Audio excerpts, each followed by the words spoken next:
Nessa aula, a gente vai falar sobre as configurações visuais do Inkscape, que é uma das configurações mais importantes que a gente encontra nessa abinha aqui, olha, desse olhinho, tá? Aqui a gente interfere diretamente em como as imagens vão ser visualizadas. Olá, eu sou a Amanda e aqui no PEC a gente tem tutoriais às terças-feiras e às sextas-feiras a gente vai falar sobre gestão, marketing, negócios, dinheiro, experiências minhas nesse mundo aí para arquitetos, designers e engenheiros civis na área da construção civil. Certo? Então vamos lá. Começando aqui, vou até zerar aqui um negocinho, né, pra deixar do jeitinho que ele vem de configuração assim que você abre. Aqui dentro da abinha configurações visuais que a gente encontra nesse olhinho no canto direito, a gente vai ter 1, 2, 3, 4, 5 abinhas. Todas as abinhas são muito importantes, mas essa aqui de principal é uma das que mais fazem diferença ali na qualidade da sua imagem. Começando então pelo estilo. No modo, a gente pode ter estilos de visualização diferentes aqui da sua imagem, que a gente costuma não usar tanto nessa área de construção civil, mas para um efeito artístico, para uma rede social, de repente dê certo aí para ti, tá? Então a gente vai ter o branco e o poliestireno, vou deixar carregar aqui, que ele fica com esse efeito, sem cor, sem nada, de repente para fazer estudo de iluminação, tá vendo que a iluminação ela mantém. Pode ser uma boa opção para ti, mas enfim, não vejo muita funcionalidade aí pra gente no nosso trabalho. Opa, que eu tô tirando aqui da vista. Vou diminuir. Aí aqui a gente vai ter depois visualização da luz, que é esse estilo de visualização aqui, que também não vejo muita funcionalidade, mas às vezes a gente consegue ver onde tá estourando, tá vendo aqui onde tá vermelho, onde tá estourando mais essa iluminação. Esboço, essa daqui eu acho muito legal. Ih, travou. Quem sabe faz ao vivo, né, meus amigos? O meu também trava. Pronto, voltamos aqui. Acho que deu uma pesada porque a gente tá gravando ao mesmo tempo, né? Então, aqui nesse efeito esboço. Esse aqui é interessante, né? Não vejo muita funcionalidade pro trabalho, mas para representações é legal. Então, você pode deixar mais denso os traços, mais fino, no médio, plano. Você pode colocar variações em vez de ser linhas retas, né? Deixar com ondulações para parecer que é um efeito feito à mão mesmo. Essas linhas estendidas eu não gosto muito. É como se fosse aqueles rabiscos assim, né? E você escolhe se você quer com caneta, com lápis, que fica mais clarinho, ou se você quer com lápis de cor. E aí fica bem bacana também, olha, lápis de cor. Existe também a opção de aquarela, que também fica bacana, interessante. Mas assim, é uma visualização artística, né? Nenhum é o que a gente costuma utilizar, porque é o que a gente apresenta para o cliente. Dentro de nenhum, a gente vai ter essa opção esboços. O que significa essa opção esboços? Quanto maior esse número, mais marcado fica as nossas arestas, né? Essas linhas aqui. E claramente a gente não vai fazer um render dessa forma. Porém, a gente costuma deixar aqui em 3%, de 1 a 3%, né? Para a gente ter um pouquinho de marcação aqui nessas quinas. Só para dar um toquinho ali de marcação, tá? Aqui na câmera, se ele vier assim, ó, em perspectiva, que é a forma de visualização comum lá do SketchUp, vou tentar achar um ângulo aqui que dê para exemplificar legal. Ó, por exemplo aqui, tá nessa perspectiva. As linhas da vertical, essas linhas aqui vertical que a gente enxerga, tá vendo essa daqui, ó? Nossa, essa daqui do hack dá pra ver claramente que ela não tá reta, tá vendo que ela tá torta? Comparado com a linha, se você olhar a linha de divisa da tela, do final da tela, com essa linha aqui do hack, dá pra ver que ela não tá reta, tá bem torta. Eu vou até deixar mais torta ainda para vocês terem uma boa visualização. Isso em perspectiva a gente não tem tanto controle, só o controle manual. Mas se eu colocar em 2 pontos, tá vendo que ela ficou reta? Ó, vou aproximar aqui para você ver o final, olha pro final da linha e o final da linha e o final da tela. Então, assim, a gente deixa sempre nesses 2 pontos. A não ser que você queira fazer uma visualização assim, ó. Deixa eu tirar esse negócio aqui. Eu quero fazer uma visualização olhando assim, ó, meio que de cima. Aí, nesse 2D, nem sempre fica tão... Aqui não ficou tão ruim assim. Mas, nesses 2 pontos, eu acho que fica mais estranho. Na perspectiva, fica mais interessante você fazer uma vista olhando assim, meio de cima, né? Não é aquela câmera muito reta. Aí eu acho que fica melhor. Mas nos outros casos, eu acho que fica mais interessante você usar os 2 pontos para as linhas do projeto ficarem mais retas, certo? Bacana. Aqui em exposição automática, você pode deixar ativado essa exposição automática, de acordo com o ambiente que você está, ele vai aumentar ou diminuir aquele brilho da imagem.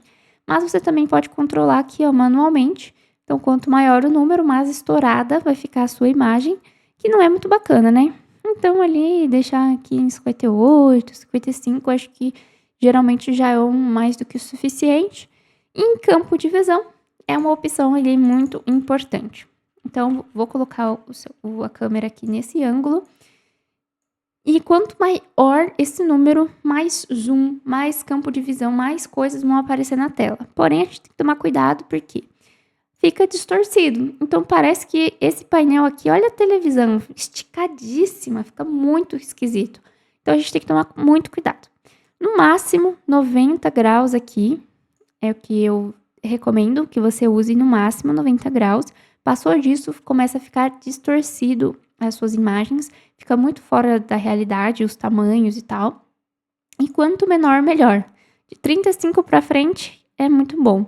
Só que, claro, né, 35, por exemplo, 37 fica muito apertado, quase não aparece nada na tela, então não faz nem sentido. Mas em torno ali de 50, 60 já tá bom. E aí você consegue, né, ter esse controle. Eu preciso que apareça um pouquinho mais de coisa. Aí você aumenta aqui um pouquinho mais. Tudo bem, eu quero focar bem em alguma coisa ali específica, só nessa parte de baixo do armário, então eu consigo reduzir aqui. Então, você consegue reduzir. Enfim, uma coisa importante, tá? Esse campo de visão, ele não fica salvo na cena. Então, na última aula eu falei sobre a cena, certo? E aqui na cena, ele não fica salvo o campo de visão. Se eu salvei uma cena e ele tava com 90 graus, por exemplo, e ficou perfeito, enquadrou tudo que eu queria.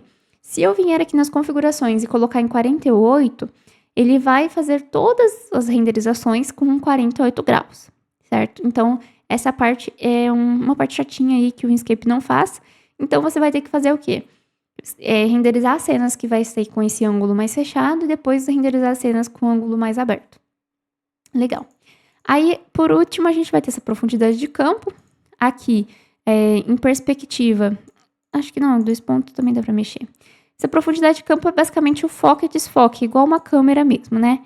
Você consegue colocar, por exemplo, vou tirar o foco automático.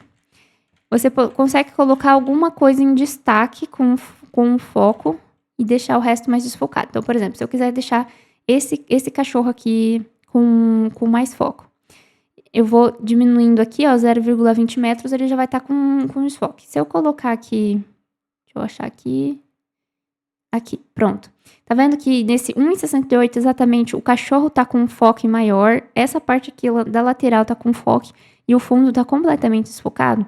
Só que aí eu posso diminuir aqui um pouco e eu consigo controlar isso muito bacana. Isso aqui é legal para você fazer uma cena, aquele detalhe esse artístico, focar num elemento de design do seu projeto, pode ser interessante. Mas no geral, a gente acaba não usando tanto. Para fazer imagens de projeto para apresentar para cliente, por exemplo, a gente não costuma usar tanto. E aqui, voltando novamente, nessa parte do ponto focal, tá vendo que tá passando uma linha, tá vendo? Esse brilho é onde ele tá marcando onde vai ficar o foco. Então, se eu passar aqui o foco, chegou no cachorro, o foco tá aqui na parte do cachorro. Então, você consegue controlar e eu acho isso bem bacana. Para criar esses efeitos aí mais artísticos, né? Se eu zerar aqui, ele some essa parte do foco automático. Aqui embaixo, na qualidade da renderização, a gente deixa sempre aqui no Ultra, que é a qualidade máxima, né? Amanda, quero fazer cenas de teste. O Inkscape, ele renderiza, aí depende muito da configuração do seu PC também, né? Mas ele renderiza em segundos. Então, não vejo muito sentido de você deixar uma qualidade média, por exemplo, para fazer as cenas de teste. Mas se você quiser, tá demorando mais aí no seu PC, tudo bem, aí você deixa numa qualidade menor. Aqui vem desativado também. Aqui em correções, contraste automático eu costumo deixar ativo, que ele mesmo faz. Só que se você quiser, você mesmo controlar aqui também, não tem segredo, você aumenta ou diminui e vê se você gosta ou se você prefere que diminuir, né? Não tem muito segredo. Mas eu deixo aí em contraste automático. Saturação não costumo mexer, a gente trabalha com texturas reais, certo? Então, eu prefiro não mexer para não ter nenhuma alteração. E aqui na temperatura da imagem, eu vou deixar aqui redefinido só para você ver. Ele vem aqui nesse 6.600K, que é igualzinho àquela das lâmpadas, que a gente fala de kelvins. Quanto mais fraco, mais alaranjado. Quanto mais forte, mais azulado, mais branco. Então, aqui eu costumo deixar em torno de 12.000, porque eu acho que a imagem ela fica com as cores mais vivas, vamos dizer assim. E quando a gente coloca esse efeito amarelado, alaranjado, ele acaba perdendo um pouco das cores reais ali do que a gente quer. A não ser que você quer mostrar muito para o cliente como é que ficaria a casa dele toda num tom, uma iluminação âmbar, que a gente não costuma usar tanto também. Então, deixo desses 12.000 aí que fica, na minha visão, um efeito bacana e uma visualização bem limpa das texturas. Aí aqui embaixo, desfoque do movimento. Esse desfoque do movimento a gente não visualiza ele nas imagens, somente em vídeos. Se a gente colocar, sei lá, um pássaro voando, a árvore mexendo assim no vento, aí vai ter um desfoque na câmera quando tiver esse movimento.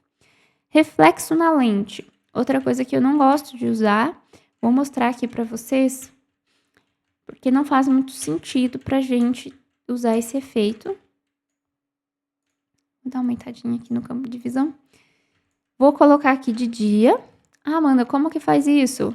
U e I no teclado. Então, sempre que você tiver dúvida, você vem nesse interrogação aqui, que ele tem aqui informação, ó, hora do dia, U, I, certo?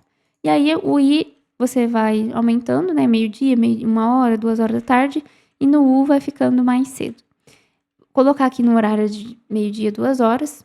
Vou aumentar aqui só o brilho do sol, só para ficar bem nítido para vocês. E aí, eu vou colocar esse reflexo na lente. O sol não estava entrando. Aqui, pronto, agora o sol tá entrando. Bom, aí a gente vai ter aqui também esse reflexo da lente, né? Como eu tava mostrando, ele não tava conseguindo fazer com que aparecesse antes. Mas eu aumentei o brilho do sol e tá vendo que fica com essa mancha branca. Então, quanto mais forte o brilho do sol aqui, dependendo também do ângulo, eu acho que essa luz tá entrando, pegando, vai ficar mais fraco ou mais forte. Mas fica com esse negócio aqui na tela, como se fosse realmente batendo na lente da câmera. E não vejo muito sentido ter isso aqui também. A não ser que, não sei, né? Tem um efeito artístico aí de novo. Toda vez eu falo sobre isso, mas eu costumo deixar aqui zerado. Não vejo muito sentido. Vou voltar aqui o sol para baixo. Esse incandescência, ele faz um efeito aqui na luz e na câmera, na lente da câmera também, ó. Quanto mais alto, tá vendo que ele cria esse efeito? É como também se eu estivesse muito perto de uma iluminação artificial, de uma lâmpada, de algo assim, e fizesse um efeito meio blur na câmera. Também não gosto disso aqui. No máximo, deixar só um pouquinho assim, só para as luminárias ficarem ali com aquele efeitinho, mas eu não costumo usar muito. E a vinheta é para deixar essa bordinha preta ao redor da sua imagem. Também aí é questão de gosto, né? Se você quer uma bordinha mais preta, mas não, deixar um pouquinho assim, até não vejo problema, eu gosto. De fábrica, ele vem com 30% de vinheta, acho que tá legal. Indo aqui para a atmosfera. Aqui em atmosfera, a gente vai ter a névoa. Então, isso aqui a gente só visualiza do lado de fora. Se eu colocar aqui a névoa, tá vendo? Ó, 92% de intensidade. Olha como é que muda lá o fundo, nosso background. E a altura também, ó. A gente consegue controlar. Se eu deixar aqui zerada, aí não aparece nada. Brilho do sol, então o brilho do sol, quando a gente tá aqui do lado de fora, a gente não consegue ver tanto, né? A gente vê mais aqui dentro do projeto, ó, mas se você vê ali a luz entrando na janela, então quanto mais forte, mais a nossa câmera fica escura aqui dentro, porque a janela lá fora tá mais clara do que aqui de dentro. Então a gente tem que tomar um pouco de cuidado com esse brilho do sol aqui, tá? Senão aqui dentro fica muito escuro. Brilho do céu noturno, então se fosse uma cena à noite, você consegue colocar o brilho da lua, o brilho do céu, das estrelas, né, enfim. Aqui a gente é mais difícil, depois eu vou mostrar pra vocês pra gente usar HDRs prontos, que já vem com as configurações, então você não precisa se preocupar com isso. Nitidez da sombra. Aí aqui na nitidez da sombra, é igual aqui, ó, tá vendo que tem esse efeito que tá batendo aqui, a luz tá batendo aqui no painel, tá fazendo essa linha de sombra, e aqui também a gente tem a sombra. Deixa eu ver se o cachorro tá fazendo sombra. Ó, aqui o cachorro tá fazendo sombra também. Aí, quanto maior esse número, mais forte, mais marcante fica essa linha. Tá vendo que dá pra ver claramente do que se trata. Se eu ir diminuindo, a sombra fica mais suave, que é o ideal, né? A gente não tem sombras assim, mais ou menos, né? A gente tem um meio termo. Então você pode, acho que de fábrica vem com 50%, eu acho que é o ideal. Deixar muito marcada, muito seca assim, eu acho que perde um pouco o realismo. Então aqui em 50% tá bacana. E aí você pode analisar de acordo aí com as suas necessidades. Ó, vamos ver como é que fica o efeito de sombra lá. Tá vendo como fica muito marcado, muito reto? Então não sei se é muito bacana não. Brilho da luz artificial. Na aula de iluminação, a gente falou sobre todos os tipos de iluminação que o Inkscape tem, certo? Só para você relembrar, a gente tem aqui esférica, spot, linear, retangular e disco, que aqui no Sketch ele... Oh, meu Deus. Que aqui no Sketch ele fica dessa forma. Aqui no Sketch ele fica dessa forma, tá vendo? Essa daqui é essa aqui, linear. Aqui em cima também. Aqui no teto eu coloquei várias retangulares, que eu também falo sobre isso lá, né? Porque deixa a imagem mais interessante. Aí aqui a gente vai ter uma esférica, que é essa daqui. Aqui também a gente vai ter uma esférica. E aqui em cima essas de spotinho. Deixa eu clicar aqui. Essa aqui, spotinho. Aqui tinha uma de disco, deixa eu ver se eu tirei. Ah, não, tá aqui, ó. Aqui tem a de disco também. Então, na aula, vou deixar o card aqui em cima, a gente falou sobre todas elas. Então, essas são as iluminações artificiais. Não é a luz do sol, né? Então, é a iluminação artificial. E aí, aqui a gente vai conseguir controlar quanto essa iluminação artificial vai se acender aqui nas imagens. Porque aqui dentro a gente consegue controlar a intensidade dessa luz, certo? Então, a potência luminosa. Mas por acaso, se você precisar que ela ilumine mais do que está aparecendo, por exemplo, você já está aqui no máximo, e eu preciso que ela ilumine ainda mais, você consegue mexer aqui nas configurações. Então, ó, só para você ver na prática, brilho da luz artificial, se eu aumentar, tá vendo que aumentou a claridade do desenho inteiro, porque eu tenho retângulo de luz no apartamento inteiro. Mas se você reparar aqui também, ó, aqui todas essas ficaram mais fortes. Aqui, ó, do abajur também, ó, ficou bem mais forte, bem mais marcada. E se eu diminuir, bem mais escuro, certo? Então, aqui a gente também consegue controlar, e aí a gente mexe em todas as luzes que tiver no projeto, não só em uma específica, quando a gente clica lá no SketchUp. Brilho ambiente. Esse brilho da luz, esse brilho ambiente, ele não é uma coisa que existe na vida real. Então, eu costumo deixar ele zerado. Mas, de repente, você está fazendo uma fachada. E aí, você quer que apareça na janela alguma coisinha ali, só para dizer que tem alguma coisa ali dentro. Aí, esse brilho ambiente, ele pode ser útil. Aqui ele fala, pode ser útil para aumentar o brilho de iluminação interna à luz do dia. Compensa a iluminação com múltiplos reflexos, adicionando um brilho atmosférico. Então, assim, não faz tanta diferença aqui no nosso projeto, mas não é algo que existe na vida real, então a gente não costuma usar, porque a gente tenta deixar o mais realista possível, certo? Bom, aqui no vento, a intensidade do vento. Se a gente estivesse fazendo... Bom, vamos representar aqui que nós mostra... Nós mata a cobra, mostra o pau, né? Como diria minha mãe. Eu vou colocar uma árvore aqui da biblioteca para você entender o efeito do vento. Vamos pegar uma árvore aqui. Para você entender o efeito do vento na nossa imagem, que é só em vídeo também, né? Eu vou pegar essa primeira mesmo, que a gente não tem muitas...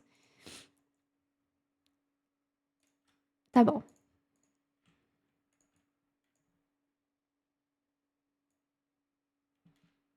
Ó, tá vendo? Eu tô mexendo a câmera e tá vendo que tá se mexendo? A nossa querida. Esse aqui é o efeito do vento. Então, se eu vim aqui no céu, tá aparecendo aí? Vou colocar aqui pra esse lado. A gente tá aqui na atmosfera, né? Aqui, a intensidade do vento. Se eu aumentar bastante, olha, ele fica, parece que tá numa ventania. E aqui a gente mexe o ângulo de direção também, que a gente quer o vento, tá? Você vê que ele tá, conforme eu vou mexendo, ele tá virando para um lado diferente. Então, se eu deixar aqui em 0, minha árvore não tá se mexendo. Se eu aumentar aqui, ó, vou aumentar para 58%, elas já estão se movimentando mais. Legal, né? A gente já falou sobre tudo aqui na atmosfera. Aqui em céu, se você quiser um fundo branco, não faz muito sentido, mas pode ser que você queira, você pode ativar. Em fonte, aqui em fonte, limpar não tem nada. Skybox é quando a gente vai carregar um arquivo Skybox, que eu não sei a tradução dele exata, mas aí é um arquivo HDR que você carrega e ele vai vir com um efeito de céu ou que tenha, sei lá, uma cidade, algo do tipo. Então aqui você clica aqui nessa pastinha e você vai carregar. Deserto, floresta, montanhas, enfim, vai ter algumas opções aqui que você pode usar. O local de construção, cidade, urbano, cubos brancos, terreno branco. Não é muito bonito, vamos dizer, esse background deles aqui. Mas, a maioria das vezes já pode ser útil, tá? Já pode ser o suficiente. Aqui em rotação, você escolhe qual parte que você quer que apareça. Tamanho da lua. Aí você aumenta e diminui o tamanho da lua. E isso influencia aqui no brilho do céu noturno, né? Porque se a gente colocar lá o horário à noite, né? Vou colocar aqui à noite. Ó, olha o céu. Bem bonitinho, né? Aí a gente pode aumentar ou diminuir o brilho do céu, certo? Aí a gente vai ter o tamanho da lua, né? Que a gente já acabou de conversar sobre ele. Nuvens. Aí a gente vai ter a densidade das nuvens. Deixa eu voltar para de dia. Nuvens. Quanto maior a densidade, né? Mais nuvens a gente vai ter aqui no céu. Mais limpo, mais nuvens. E aí a variedade, então, se você aumenta a variedade, ele vai ter formatos, tamanhos diferentes. Se você diminui, aí vai ser mais... enfim, você vai controlando aí o que você prefere. Geralmente eu gosto com um pouquinho menos de nuvens. E longitude e altitude, aí é você controlar as nuvens, né? Não fico mexendo muito nisso aqui não, porque no nosso projeto não faz muita diferença. E por último, aqui na parte de saída, é a resolução, que é o mais importante, né? Aqui em resolução, a gente pode deixar em Ultra HD ou Full HD, se for imagens ali pra gente apresentar pro cliente, né? Se for pra Instagram, fazer stories, por exemplo, a gente vem aqui em personalizado e aqui a gente vai colocar 1080 por 1920, que é a resolução do Reels e do Stories. Ou então 1080 por 1080, que é a resolução quadrada do carrossel, né, de um post estático, por exemplo. E se precisar, mano, eu quero dobrar para tentar ficar com uma qualidade melhor para a pessoa dar um zoom. Aí você multiplica por 2, então 2160 por 2160. Vai ficar quadrado, só que vai ficar mais pesada a sua imagem e talvez quando você der o zoom fique melhor. Aqui, imagem, você pode deixar sempre o formato de arquivo em PNG, que tem uma qualidade melhor. Pasta padrão, não gosto de salvar a pasta padrão, mas de qualquer forma, se você escolhe uma pasta padrão aí que você queira, que você possa deixar as suas imagens, mas eu prefiro salvar a cada vez que eu vou fazer uma imagem, aliás, que eu for renderizar um projeto, eu escolho a pasta que eu quero. Depois, quando você for salvar as próximas, ele já vai estar naquela pasta. Você só vai apertar um OK. Eu prefiro que seja assim, porque não faz muito sentido salvar clientes diferentes, tudo na mesma pasta. E nomeação automática, então caso você queira que ele, em vez de você escrever o nome dos seus renders ali na hora de salvar, que ele vá como Inkscape Cena 1, Inkscape.0, enfim, os nomes aleatórios aí, você pode deixar essa opção ativada. Em vídeo, qualidade de compactação sempre em máximo, para ficar com uma qualidade melhor. A gente ainda não falou sobre vídeo aqui no canal, mas eu vou falar. E nunca coloque esse sem perdas. Por quê? Aqui no coisinha, ó, ele até fala. A opção sem perdas exportará o vídeo como uma série de imagens. Para exportar um arquivo de vídeo, selecione máximo. Quando a gente coloca nesse sem perdas, o que ele vai fazer? Salvar, vamos supor, se a gente deixa aqui quadros por segundo, 30 quadros por segundo, e você faz um vídeo de 10 segundos, ele vai multiplicar por 300. Então, ele vai fazer 300 imagens e vai salvar as 300 imagens para você. E é como se fosse aqueles caderninhos que a gente pega assim a folhinha e vai passando... a gente pega e vai passando folha por folha e no final, quando a gente junta tudo, parece que forma uma historinha, uma animação. É tipo isso. Então, a gente deixa sempre aqui no máximo, que ele vai ter a melhor qualidade possível. Em quadros por segundo, muita gente fala que os 30 frames por segundo já tá bom. Mas, se você for usar para rede social, por exemplo, né, para o Instagram, e você vai jogar esse vídeo em um editor, por exemplo. E aí, às vezes, você precisa acelerar ou reduzir a velocidade desse vídeo, porque ficou um pouco mais rápido do que eu preciso. Se você deixar com aqueles 30 frames por segundo, quando você diminui a velocidade, ele dá a impressão de que ele fica meio travadinho. Então parece que ele vai andar, ao invés de andar assim, uniforme, ele vai andar assim, travando, como se estivesse dando umas travadinhas. Eu não sei explicar direito, mas é isso. Coloca nesses 120 por segundo, vai ficar um pouquinho mais pesado o seu vídeo, mas vale a pena se você for usar em uma edição. E panorama, aqui pode deixar resolução normal, resolução alta, depende do nível de qualidade do seu PC, mas a panorama 360 é quando a gente salva em um link onde a pessoa consegue abrir no celular, no tablet, no computador, enfim, e consegue ficar olhando, né? Olhando assim ao redor, que é muito bacana. Cada vez que você for fazer qualquer uma dessas coisas que eu citei aqui agora, então, por exemplo, se eu for fazer um panorama. Ai, caralho, não era pra ter clicado. Se eu for fazer um vídeo, por exemplo. Panorama não, gente. Panorama é no aquele padrão mesmo. Mas se eu for fazer um vídeo aqui, na hora que eu aperto em exportar, ele me dá a opção aqui de escolher a qualidade e quantos quadros por segundo eu quero. Inclusive a resolução. Então, tipo assim, aquela configuração para ficar pré-configurada. Mas se eu quiser alterar de acordo com cada vídeo, eu consigo. As imagens, já não. A imagem vai o que tá na pré-configuração lá mesmo, certo? Basicamente é isso. É muita coisinha, né? A gente já tem 30 minutos de aula. Nossa senhora, eu achei que ia ser bem mais rápido. Mas essa aqui é a abinha mais importante do Inkscape. Você colocou a iluminação e configurou essas configurações aqui visuais, o resto é, olha, tranquilo. O Inkscape faz todo o trabalho sozinho. Então, se você assistiu as aulas até aqui, você já sai fazendo render aí maravilhosos. E é isso, tá? Por isso que eu amo esse aplicativo. Se você tiver alguma dúvida, quiser, enfim, pedir alguma coisa específica que ficou faltando, que você acha que não entendeu, que não ficou claro o suficiente, você pode deixar aqui embaixo nos comentários que aí eu trago na próxima aula ou da outra semana ainda, certo? Muito obrigada por ter assistido esse vídeo. Se você gostou, deixa o seu like, manda para aquele seu amigo que faz uns render feio. Até a próxima aula!